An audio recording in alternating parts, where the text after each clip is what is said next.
ভারতের প্রধানমন্ত্রী নরেন্দ্র মোদী রুশ প্রেসিডেন্ট ভ্লাদিমির পুতিনের সঙ্গে জরুরি বৈঠক করতে হঠাৎ করে মস্কো যাচ্ছেন এমন একটা খবর ছড়িয়ে পড়েছে চারপাশে।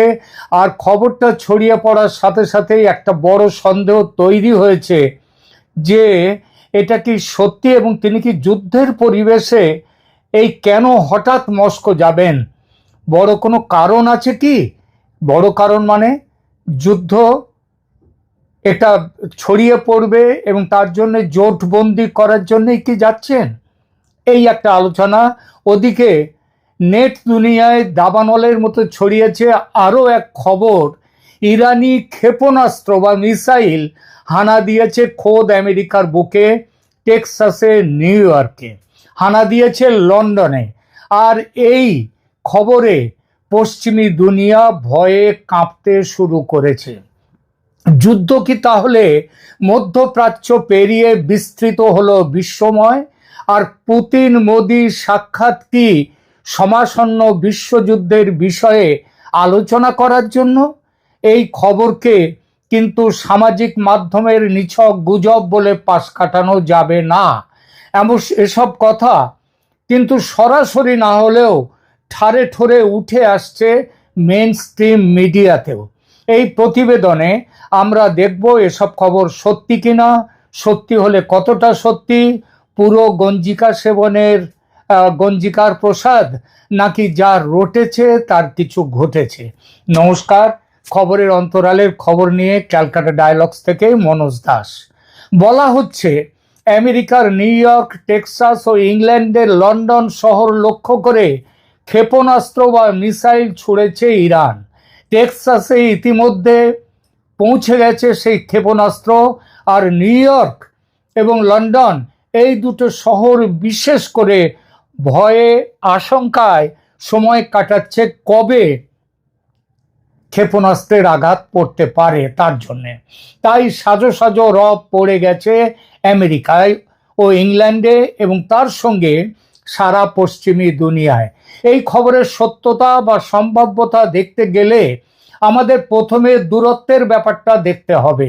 ইরান থেকে লন্ডনের দূরত্ব আকাশপথে ৪,৪০০ কিলোমিটার, যা ইরানের বর্তমান দীর্ঘ পাল্লার যে ক্ষেপণাস্ত্রগুলো রয়েছে, যেমন খরমশহর বা খরমশহর ৪, যার পাল্লা ২,৫০০ কিলোমিটার পর্যন্ত, তাহলে লন্ডন কিন্তু সেই সীমার বাইরে। আর নিউ ইয়র্ক বা টেক্সাস তো প্রায় ১০,০০০ কিলোমিটারের বেশি দূরে। ইরানের কি এত দূরপাল্লার মিসাইল আছে? আগে যা জানা ছিল সারা পৃথিবীর কাছে সেটা হলো ইরানি মিসাইলের সর্বোচ্চ রেঞ্জ ২,৫০০ কিলোমিটার। সেই হিসেবে লন্ডন তো ধরা ছোঁয়ার বাইরে। তাহলে কেন লন্ডনে ক্ষেপণাস্ত্র পৌঁছবার কথা কিংবা নিউ ইয়র্ক, টেক্সাসে ক্ষেপণাস্ত্র যাওয়ার কথা কেন আসছে? বিশেষত এ কথাও খবরে আসছে যে টেক্সাসে ইতিমধ্যে ক্ষেপণাস্ত্র পৌঁছে গেছে। তাহলে সেটা কিভাবে এইগুলো হয়? দেখুন, এই ২,০০০-২,৫০০ কিলোমিটার এটা সারা বিশ্বের জানা ছিল এর আগে যে ইরানি মিসাইলের ক্ষমতা এত দূর। কিন্তু ভারত মহাসাগরে অবস্থিত প্রধান মার্কিন সামরিক ঘাঁটি দিয়েগো গার্সিয়া লক্ষ্য করে দুটি মিসাইল ছুড়েছে ইরান মাত্র দিন ৫ আগে। যদিও শেষ মুহূর্তে মিসাইল দুটো ধ্বংস করে ফেলেছে মার্কিন ইন্টারসেপ্টর, কিন্তু সেই ঘটনায় দুনিয়া এই বার্তা পেয়ে গেল যে তেহরান থেকে ভারত মহাসাগরের দিয়েগো গার্সিয়া দ্বীপ, যার আকাশপথের দূরত্ব প্রায় ৪,৫০০ কিলোমিটার, সেই পথ অতিক্রম করেছে ইরানি মিসাইল অতিক্রম করেছে। তাহলে সেটা যদি করতে পারে তো লন্ডন তো আছেই তার সীমার মধ্যে। আর যদি ইরানি মিসাইল যদি সেটা গিয়েছে তো বটেই, তাহলে সেটা কি আইসিবিএম মানে ইন্টারকন্টিনেন্টাল ব্যালিস্টিক মিসাইল, সেটা কি আছে ইরানের হাতে? এটা কিন্তু সারা বিশ্ব এর আগে জানতো না, কিন্তু প্রমাণ হয়ে যাচ্ছে সেটা আছে ইরানের কাছে। ইরানের বর্তমানে পরিচিত দূরপাল্লার ক্ষেপণাস্ত্রগুলো যেমন খরমশহর ৪ বা সেজিল, এদের পাল্লা আগেই বলেছে 2500 কিলোমিটারের মতো।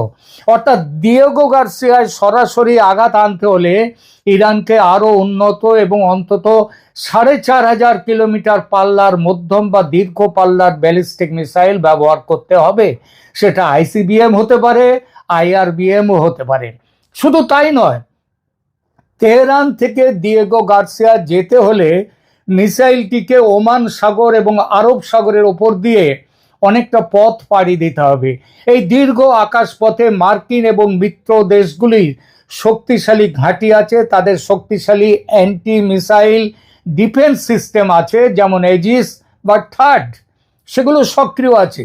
সেগুলো পেরিয়ে ইরানি মিসাইল অতটা পথ পাড়ি দিল কোন গোপন সূত্রে বা কোন গোপন টেকনিকের উপরে নির্ভর করে, সেইটা বিশ্বের চোখে কিন্তু একটা ঘুম কেড়ে নিয়েছে। কেন দিয়েগো গার্সিয়া গুরুত্বপূর্ণ? তার কারণ এটি ভারত মহাসাগরে আমেরিকার অন্যতম প্রধান সামরিক এবং লজিস্টিক হাব। এখান থেকেই মধ্যপ্রাচ্যে মার্কিন বিমান বাহিনী তাদের বড় ধরনের অপারেশন পরিচালনা করে। ফলে ইরানের জন্য এটি একটি সংবেদনশীল লক্ষ্যবস্তু এবং ইরান সেই লক্ষ্যবস্তুতে আঘাত করবার জন্য মিসাইল নিক্ষেপ করেছে। এত দূরে হামলা চালাতে দরকার আন্তঃমহাদেশীয় ব্যালিস্টিক মিসাইল, যা ইরানের অস্ত্রাগারে আছে বলে এখনো পর্যন্ত কোনো আন্তর্জাতিক সংস্থা নিশ্চিত করেনি। কিন্তু নিশ্চিত না করলেও সেটা যে আছে সেটা তো দেখা গেল, আর পশ্চিমী দুনিয়াতে ভয় ছড়িয়েছে। ইরান মূলত হামলা এতদিন চালিয়েছে মধ্যপ্রাচ্যে অবস্থিত মার্কিন ঘাঁটি এবং ইসরায়েলের ওপর। টেক্সাস বা লন্ডনের ঘটনাটা কি? কারণ আমরা দেখলাম আইসিবিএম যদি ইরানের হাতে থাকে তাহলে সেটা টেক্সাসেও পৌঁছতে পারে। গত 1 মার্চ টেক্সাসের অস্টিনে এবং সম্প্রতি লন্ডনে কিছু নাশকতামূলক হামলা বা গোলমালের খবর পাওয়া গেছে, বিস্ফোরণের খবর পাওয়া গেছে, যাকে বলা হচ্ছে লোন উলফ অ্যাটাক। কিন্তু সেগুলো কোনোভাবেই আন্তঃমহাদেশীয় ক্ষেপণাস্ত্র বা আইসিবিএম এর হামলা, সেটা কিন্তু এখনো আন্তর্জাতিক বিশেষজ্ঞরাও বলেননি। পশ্চিমী দুনিয়া যুদ্ধ নিয়ে আশঙ্কায় থাকলেও তারা ক্ষেপণাস্ত্রের তলায় কাঁপছে তার ভয়ে, এমনটা বলা বোধহয় একটু বেশি বলা হয়ে যাবে, অন্তত এই মুহূর্তে। তাহলে কেন এই কথাগুলো উঠছে বা উঠেছে? বিশ্বস্ত সংবাদ সূত্র অনুযায়ী ইরানি ক্ষেপণাস্ত্র নিউ ইয়র্ক, টেক্সাস বা লন্ডনে আঘাত করেছে কোনো নিশ্চিত রিপোর্ট নেই। নিউ ইয়র্কে যেটা হয়েছে সেটা হচ্ছে কি, তাহলে নিউ ইয়র্কের নাম কেন উঠে এলো? তার কারণ হলো সম্ভাব্য ঝুঁকির কারণে। কার কাছ থেকে ঝুঁকি? ইরানের কাছ থেকে। সেই ঝুঁকির কারণে নিউ ইয়র্ক পুলিশ ডিপার্টমেন্ট অতিরিক্ত টহল নিরাপত্তা জোরদার করেছে। তারা তাদের এরিয়াল অর্থাৎ আকাশ পথেও তারা তাদের পরিস্থিতিগুলোকে ওপরে অত্যন্ত বেশি নজর দিয়েছে। এসব খবর কিন্তু কোনো সোশ্যাল মিডিয়ার নয়, মেন স্ট্রিম মিডিয়ার। এইসব মেন স্ট্রিম মিডিয়ার একই প্রতিবেদনে বলা হয়েছে শহরের বিরুদ্ধে নির্দিষ্ট কোনো হুমকির তত্ত্ব ছিল না বটে, তাহলেও প্রশ্ন উঠছে এতটা অতিরিক্ত নিরাপত্তা ব্যবস্থা গ্রহণ কেন? আর টেক্সাসের ক্ষেত্রে তো একটা বড় জিনিস তো ঘটেছে,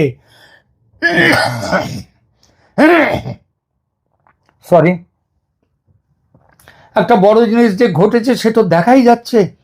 তাদের ওখানে ইরান টেক্সাসের সরাসরি ক্ষেপণাস্ত্র আঘাতের কথা বলেনি, কিন্তু তৈল শোধনাগারে টেক্সাসে বিশাল বিস্ফোরণ হয়েছে। আর এই বিস্ফোরণটা কিন্তু ছোটখাটো অগ্নিকাণ্ড নয়। সেখান থেকে যেভাবে ধোঁয়া বেরিয়েছে, যেভাবে বিস্ফোরণ ছড়িয়েছে, তার শব্দ শোনা গেছে, তার যে অভিঘাত দেখা গেছে, সেটা পরিমাণে বিশাল। বিস্ফোরণে বিশাল আগুন দেখা গেছে, তার ভিডিও, প্রচুর ভিডিও মানুষ দেখেছে। আমেরিকার সরকারও অস্বীকার করেনি যে টেক্সাসে বড় কিছু একটা ঘটে গেছে। কিন্তু কি ঘটেছে সেটা ইরানি ক্ষেপণাস্ত্রের আঘাতে হয়েছে কি না এমনটা বলেনি সরকার। আবার সরকার সেটা যেমন বলেনি, তেমনি এটাও বলেনি কেন এই বিস্ফোরণ ঘটলো। পুরো ব্যাপারগুলো ধোঁয়াশার মধ্যে রেখে দিয়েছে সরকার, আর এজন্যই মানুষ ভয় পাচ্ছে, আশঙ্কা তৈরি হচ্ছে। লন্ডনের ব্যাপারে বিবিসি জানিয়েছে ইরান যুক্তরাজ্যে আঘাত আনতে সক্ষম, এটা কিন্তু এমন স্পেসিফিক অ্যাসেসমেন্ট নেই, কিন্তু কিছু দাবি ছিল যে ইরানের হাতে এই পাল্লার ক্ষেপণাস্ত্র থাকতে পারে। লন্ডনে আঘাতের রিপোর্ট আসেনি, যেসব গোলমালগুলো হয়েছে ছোটখাটো বিস্ফোরণ কিছু হয়েছে, কিন্তু সেগুলো ইরানি ক্ষেপণাস্ত্রের আঘাতে হয়েছে এমনটা কেউ বলেনি, সরকারও বলেনি, এমনকি অন্য কোনো সূত্রও বলেনি। তবে অপ্রমাণিত হলেও পর্দার আড়ালে কিছু ভয়ঙ্কর ঘটনা যে ঘটছে এবং আরো বড় কিছু ঘটার অপেক্ষায় যে আছে বিশ্ব, সেটা অস্বীকার করা যাবে না।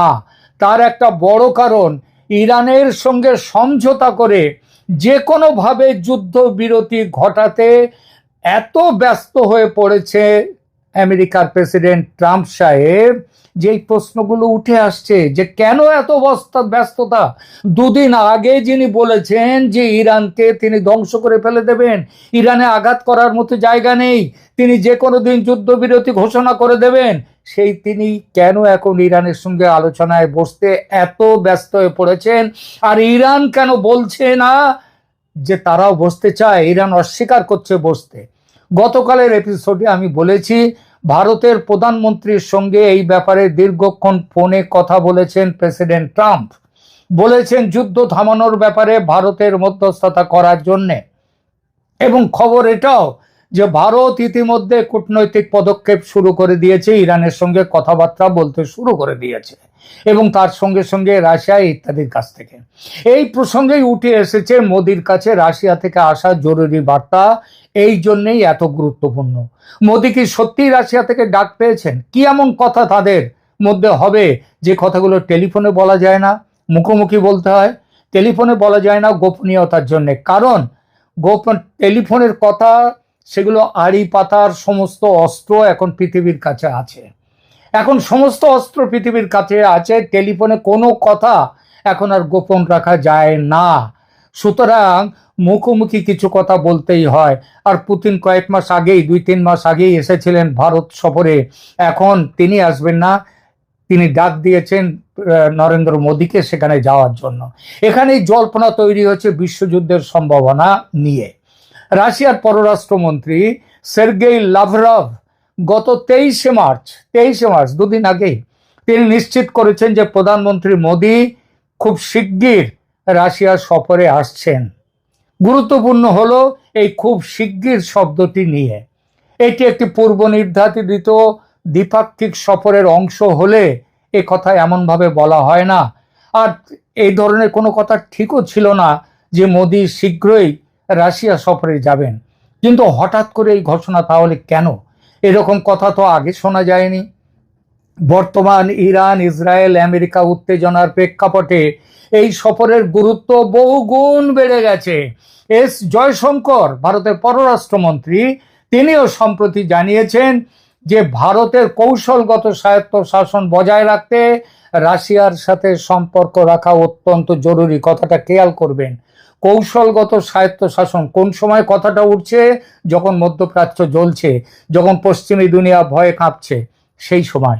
কেন যাচ্ছেন প্রধানমন্ত্রী মোদী রাশিয়া সফরে? প্রধানত বলা হচ্ছে জ্বালানি নিরাপত্তা, অপরিশোধিত তেল, কোডানকুলাম পারমাণবিক প্রকল্প এবং দ্বিপাক্ষিক বাণিজ্য $100 বিলিয়ন নিয়ে যাওয়ার লক্ষ্যে এই আলোচনা। তবে পর্দার আড়ালে মধ্যপ্রাচ্যের পরিস্থিতি নিয়ে আলোচনা হওয়াটা কিন্তু অস্বাভাবিক নয়, বরং সেটাই স্বাভাবিক। দেখা যাক আগামী দিনে কিন্তু বড় কিছু যে হতে পারে, হয় যুদ্ধ থেমে যেতে পারে, ভারত কূটনৈতিক তার যে বার্তা, কূটনৈতিক গতিবিধি সেগুলো জোরদার করে দিয়েছে ইতিমধ্যে। এমনও হতে পারে মোদী রাশিয়া যাচ্ছেন এই ব্যাপারে কথা বলবার জন্য। কারণ একটা খবর আপনাদের কাছে হয়তো আছে ইতিমধ্যে যে ইরানের বর্তমান সর্বোচ্চ ধর্মীয় নেতা মোস্তাফা খামেনি, তিনি আঘাতপ্রাপ্ত হয়ে, আহত হয়ে তিনি মস্কোতে তিনি চিকিৎসায় আছেন রাশিয়াতে। এবং সেখানে গিয়ে এমনও হতে পারে যে পুতিনের সঙ্গে, খামেনির সঙ্গে, মোস্তফা খামেনির সঙ্গে নরেন্দ্র মোদী সরাসরি সামনাসামনি কথা বলতে পারেন। তার কিন্তু একটা বড় সম্ভাবনা আছে। সুতরাং যুদ্ধ যে হবেই এ কথা যেমন বলা যায় না। ইরানের হাতে আইসিবিএম আছে, ইন্টারকন্টিনেন্টাল ব্যালিস্টিক মিসাইল আছে, তার প্রমাণ মিলেছে দিয়েগো গার্সিয়াতে আঘাতের ফলে। সুতরাং আমেরিকা এখন যে কথাটা আগে আমি অনেকবার বলেছি যে চাপে না পড়লে বিড়াল গাছে ওঠে না, ট্রাম্প সাহেবের এখন সেই অবস্থা। তার হুমকির ভাষা মুখ থেকে চলে গেছে, আর কাউকে নতুন করে হুমকি দিচ্ছেন না, ইরানকেও দিচ্ছেন না, কারণ সামনে তার জন্যে তার ভেতরে ভয় ঢুকে গেছে। এই ভয় সামরিক ভয় যত, তেমনই ভয় অর্থনৈতিক ভয়। এখনকার মতো এই পর্যন্ত, দেখা হবে পরের ভিডিওতে। আমাদের এই আলোচনা ভালো লাগলে অবশ্যই সাবস্ক্রাইব করুন আমাদের চ্যানেল ক্যালকাটা ডায়ালগস। কমেন্ট করে মতামত জানান আপনাদের কেমন লাগছে আমাদের এই সমস্ত জিও পলিটিক্স নিয়ে আলোচনা। এখানেই রাখছি, ধন্যবাদ।